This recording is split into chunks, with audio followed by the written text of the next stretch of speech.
Hi, this is Matt with the Intergalactic Herald. Welcome to my Star OS Week in Review podcast. This is podcast number 55. All articles and videos mentioned here can be found on my website at intergalacticherald.com. Please look for News Recap 104.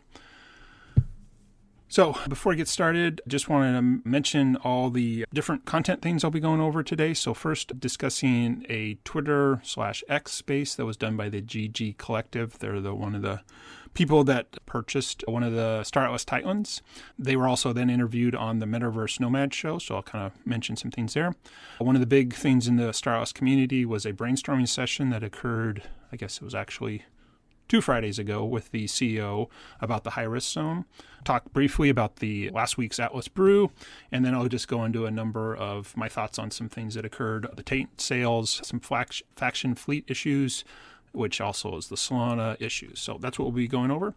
But before I get started, just a couple things about the world of the Intergalactic.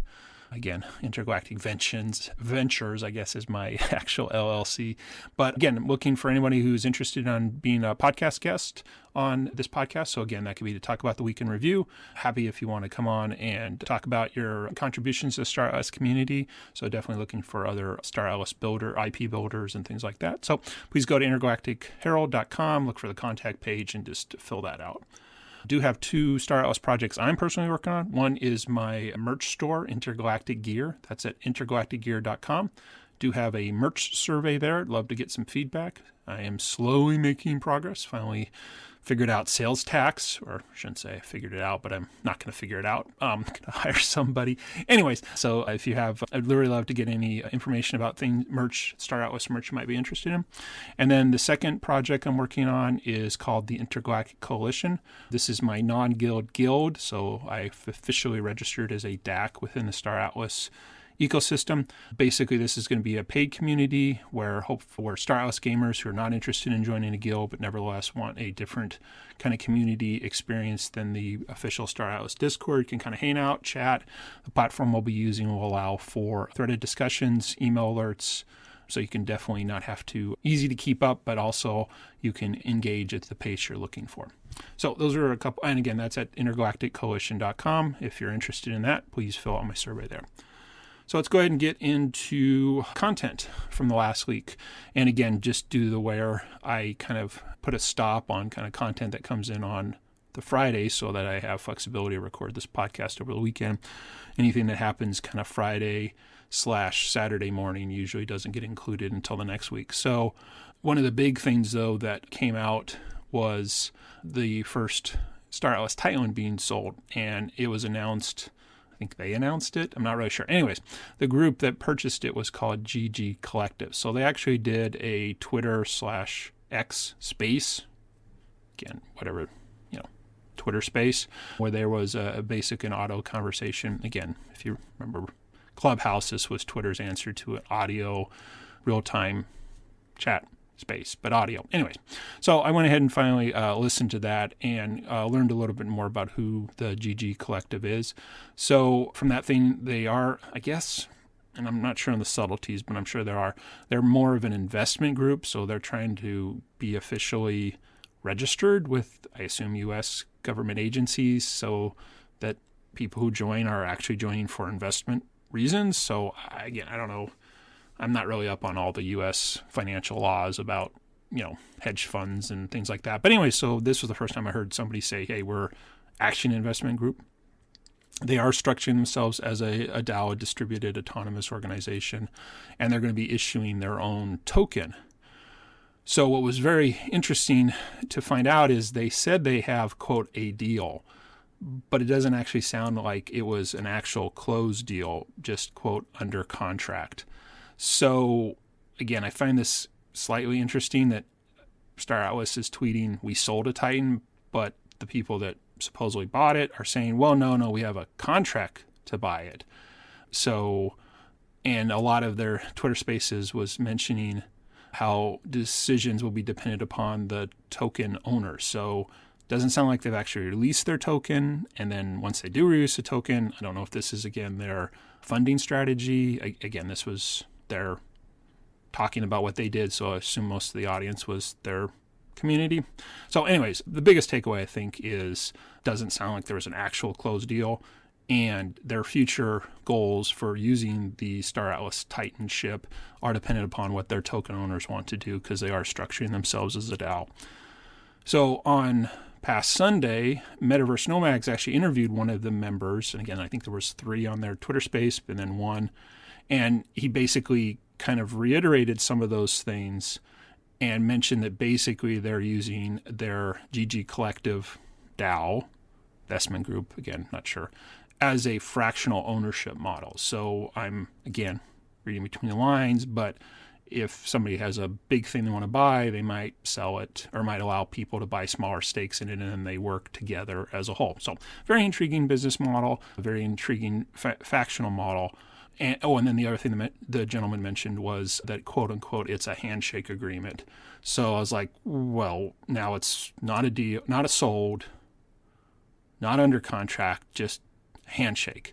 Now, again, he may have just been saying the word handshake, but I don't know. As a business owner myself, handshakes are worth, well, nothing. An agreement is the only way to do it. And again, we go back to the recent history of Elon Musk trying to buy Twitter, and he had an agreement and then he wanted to back out, but they took him to court. Anyways, so I guess in the end, cool, but there's a lot more that we aren't being told. Again, not in a negative way, but as I mentioned in the last podcast, did they really sell it or agree to sell it for $5 million?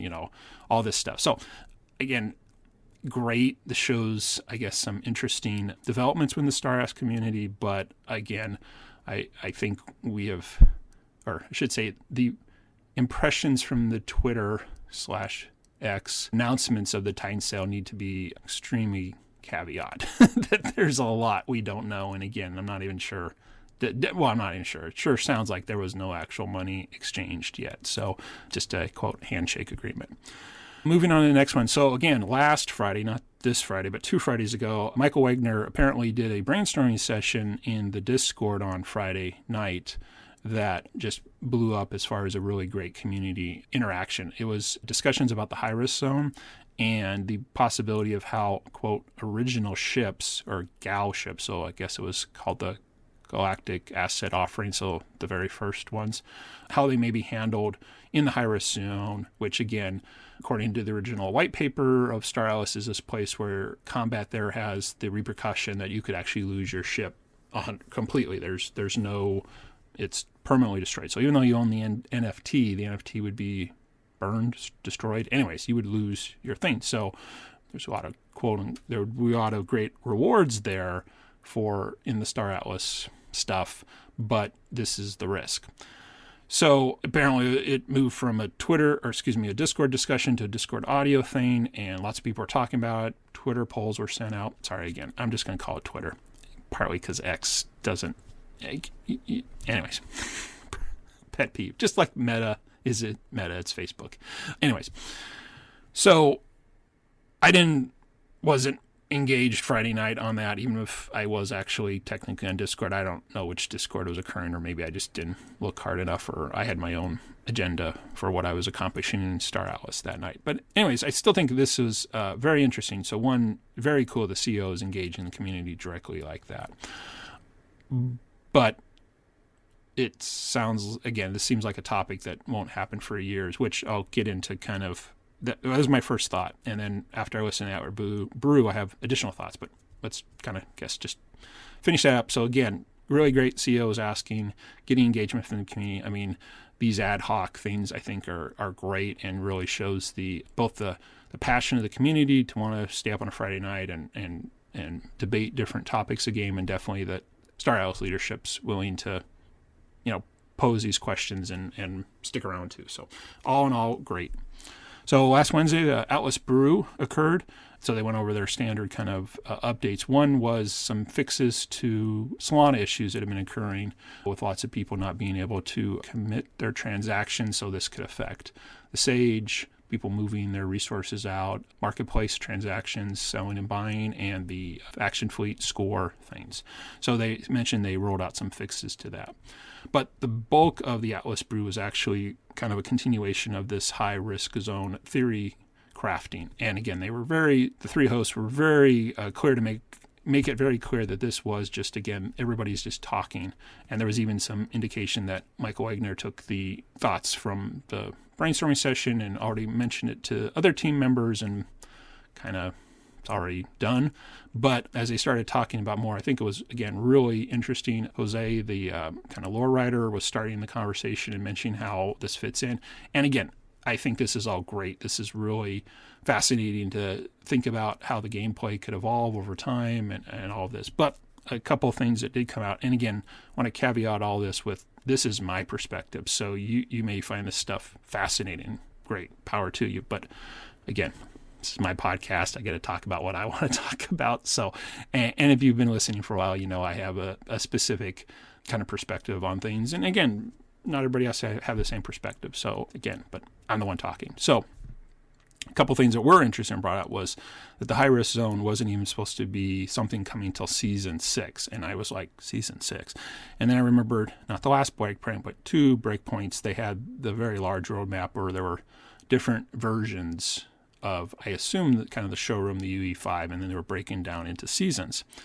And then it was mentioned, oh yeah, we're coming out with release 2.2. So again, not season 2.2, release 2.2 of the showroom. And then it was mentioned, well, actually that's in preseason. And I was like, oh man, I'm not following all this. So what we have in the showroom isn't even season 1, or I think there's even a season 0. I'm not really sure. But anyways, high-risk zone isn't even until season 6. Okay, cool. That's good to know. But again, this is so far in the future. But what was really interesting was hearing more about, and again, I think Jose is really great to be presenting this, because as I found out during my interview of him, there's really kind of 3 levers within the Star Atlas. There's game design, there's economy, which again, probably the 2 we have, or the community talks most about, but the third is lore, and lore informs different parts. And I mean, I shouldn't say inform. I think all 3 of them are really interconnected and integrated to each other. But obviously, Jose was talking about what he was talking about. So, and what he mentioned, and I found really interesting again, was, again, this is part of a journey. So the high-risk zone isn't like something you just are in. You kind of get to there through different methods. Though somebody did ask a question about kind of physical location, and wanted to clarify again that the 3 factions and their zones are kind of on the outside, and then in the center is the high-risk zone. So to go between factions, you have to traverse it, but again, you could use the, what are they called? Star path is the, well, anyways, jump gates or whatever. Sorry, the terms I'm forgetting. Though maybe star path too. But anyways, there's ways to jump over, but I'm sure there's cost. Anyways, so what was interesting to mention is that these aren't just considered level changes. So there are actual, like, you would have to go to the high-risk zone. You don't just in it. So again, we're way down there. What was really interesting in the Atlas Brew, at least for me, who's not listened to all of them, it was great to hear community members speak up and have a very passionate discussion. And so, like, someone was mentioning, well, all this is going to relate to the rental system. And again, we haven't really heard much about that, though it's coming with profiles. But again, it was kind of like, well, anyways, a lot of the conversation was about, how much money you're investing and do you want to lose it and all this. So again, I think there was a lot of passion. And for somebody who isn't in Discord, well, I guess I take that back. I do check Discord, Star Atlas Discord daily. I only check at night. I only check a few channels, and I don't usually go back past 50 unreads, because it's, again, I'm trying to start a community that will avoid all of this. So obviously this just doesn't fit my style.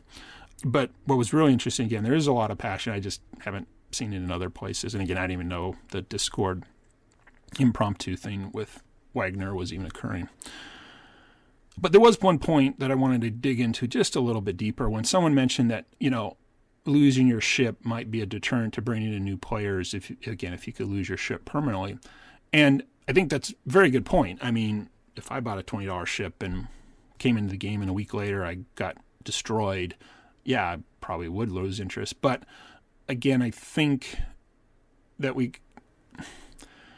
I think there's a interest in, like, specific topic, but not stepping back and look at the big picture. And I've been kind of mentioning before, I mean, I do not want to lose any of my ships. So, staying in the safe zone is like cool, awesome. I mean, if I can put my claim stakes down on a planet within that and nobody can destroy me, yeah, that's the kind of gameplay I want. I can't be, or no, I think I can say that. I can't be in this game every day.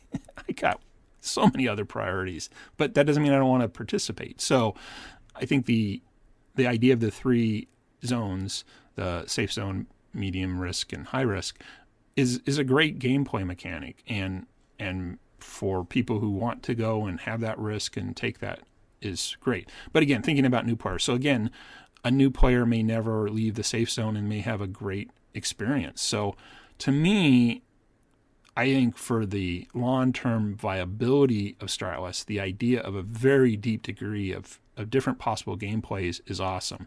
I think somebody mentioned a comment, well, you want to, if you're going to pay to be in this game, you want to be able to experience everything. And there's nothing inherently wrong, but as I think Jose was mentioned too, they're trying to create a game that hasn't existed before. So the idea that you can't actually explore everything is novel, and it's fine. Again, if that's not the game you like, that's fine, no problem. But I think that is a novel approach. And so I personally, that's fine. But I also realized again, and I think some people are mentioning this, well, you might have a whole set of extra ships that you don't mind taking out to the high risk zone, and if they do it, but maybe not your main fleet or something. So again, I think there's so many different things. But I guess just again, to give my personal perspective, this is years in the future. Let's just say hypothetically, season 6, each season takes a year. That means we're 6 years away from high risk zone. I've been in this game now, or I've been involved for 2 years, and we aren't even in. We're still in the preseason. In fact, I mean, as of 2 breakpoints ago, there wasn't even season. So, I mean, it's fine. I guess at the end of the day, theory crafting, as it's defined in the Star Atlas community, just doesn't appeal to me. I want to play something now. I want something that's engaging to play now, and yeah, this. I mean, it's great, it's intriguing, but if it's minimum 6 years away or more than next year, it's really hard to keep my interest. But again, that's just me. Other people are very passionate about this. I do not want to discourage that passion. I'm just commenting because that's what I get to do on my podcast. So anyway, so let's move on to a couple final things. It's one, so we had the first Titan sale, and again, the issues of where they're not really sold. Then there was some things on Twitter that the second Titan, quote, was delisted. Okay, but I don't. And again, maybe it was on Twitter and there was more information and I didn't catch the other tweets that just not available for sale. Doesn't mean it was sold. Then they announced another Titan, different manufacturer, different name. And I think someone mentioned somewhere that there was always this idea there was more than just the 3 Titans that have been listed for a while in the marketplace. But what was really fascinating about this brand new Titan, it sold like 2 days later. And again, did it sell? We don't know, or I don't know yet. But Hologram News Network mentioned they had an interview planned for this upcoming week. So I'm cool, great, awesome. I think that's excellent. To learn more. It was great hearing from the previous group, and it'll be interesting to hear from this other one. So, but stepping back, all this is interesting, but it kind of seems strange that all this is happening so quickly, especially you put one on there and somebody immediately purchased it. Well, there was still another one, so I guess there's been 4 announced on the marketplace and one. Anyways, so, but as I'm starting to sense the larger environment, crypto is quote unquote in a bear market, and maybe that's a lot more money available. What I guess I hope is this is showing a lot more interest that Star Atlas is a viable effort and people are willing to invest some money. Again, not sure how much or what the agreements are, but I guess in the end, it'll be interesting to see how these Titan sales, one, if they really happen, what is the consequence for financial things? Because I assume these are all direct sales, so this should need money right back to the Star Atlas team. And then ultimately, do these larger groups have impact within the day-to-day aspects of Star Atlas? And again, as we're coming up to the Star Atlas Sage Starbase, where there'll be movement of resources and upgrading Starbases. A Titan, due to its storage capacity, could greatly impact that. So again, I think that's fine. That's part of the thing. Just I don't think many people thought that these would be impacts now. And I think I alluded to on a previous podcast. So maybe there's the small solo gamers like myself. There's obviously the guilds. It seemed like those were the two things. Now we have a third, I don't want to use the word faction, but a third entity, because I would assume a Titan, for all intents and purposes, could act as much as a guild impact. Definitely on cost. I don't know, I guess if you added up all the ships that a certain guild has, does it have more action resource capabilities than a single Titan? Again, I'm not following the individual metrics on those things. So anyways, and then just one or two last, but they're all kind of related, and these are more of my personal interactions. So as I mentioned in the past, I'm so far just keeping my fleet in the faction fleet. I'm perfectly happy getting score on a daily basis after refilling or resupplying the R4 for my claim stakes. Perfect gameplay. Sage just wasn't doing it for me. So I moved all my stuff out of Sage, the remaining little stuff I had. Again, I mentioned last week having problems with that. Well, this past week, tons of problems trying to claim or resupply and even claiming things. Interestingly, so I listened to Atlas Brew today. This is Saturday, which is on Wednesday, and I normally do my claiming on Fridays, but I do my resupplying every day.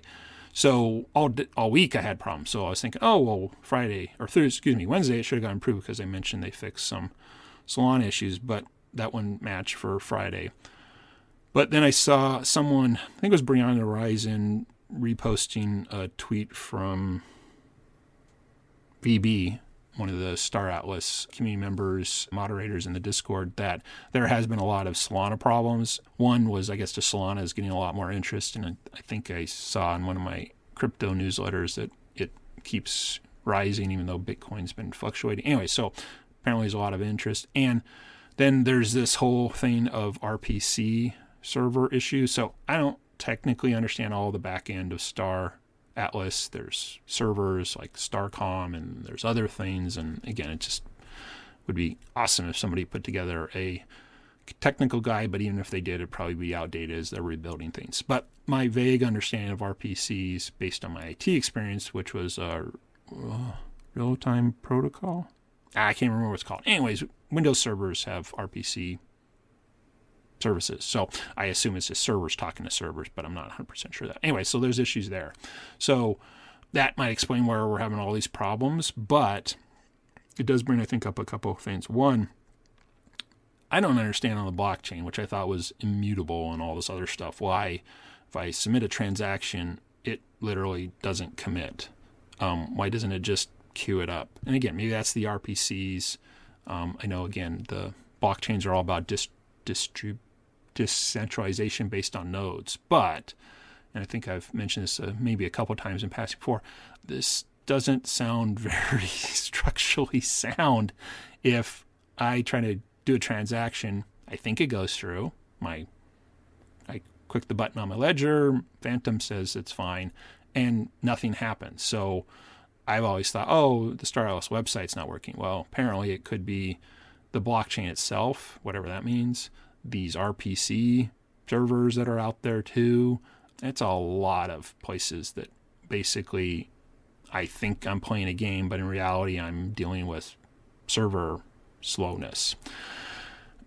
Hopefully, again, this is just Solana's busy because it's popular and all this, but these issues, and again, I know it'll be said, well, we're building in public, we're figuring things out, Star Atlas will say, but you're building on top of someone else's platform, and if that platform, I understand that the benefit of Solana and why that blockchain was picked is because it's speed. You can do tons of transactions. Well, if you can't commit a transaction, who cares how fast it is? So again, I'm not saying this is Star Atlas's fault, though there were talk about priority fees and some other word that I don't know.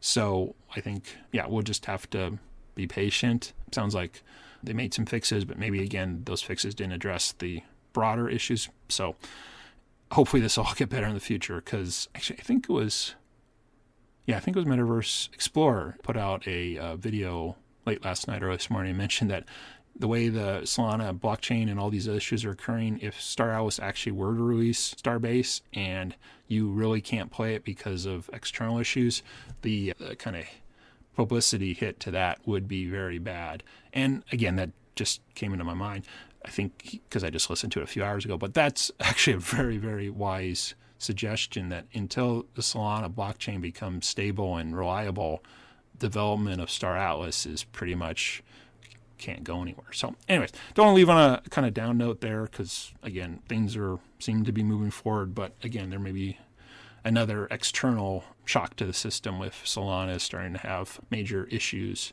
especially if Star Atlas is, at one time I think, was doing 10% of all the transactions per day. Well, you're gonna feel it, if you're trying to play and you basically nothing gets committed. So anyways, that's wrapping it up. That was the week in review. Again, if anybody's interested in being a guest on my podcast, please reach out to me, intergalacticherald.com. Go to the contact page. If you're interested in Star Atlas merchandise, again, I'm trying to build a merch store. I'd love to get your feedback on that. Please go to intergalacticgear.com and look for my merch survey. If you are a Star Atlas gamer who's not interested in joining a guild but would like to have a different community you can hang out in than the official Star Atlas Discord, trying to start a community there that'll give you both threaded discussions and email alerts so you can kind of come in and out when it fits your schedule, please go to intergalacticcoalition.com and fill out that interest survey. Once I get enough people there, I'll be able to start moving forward on that. So that's it for this week. Hope you found this interesting, and have a great week ahead. This is Matt with the Intergalactic Herald.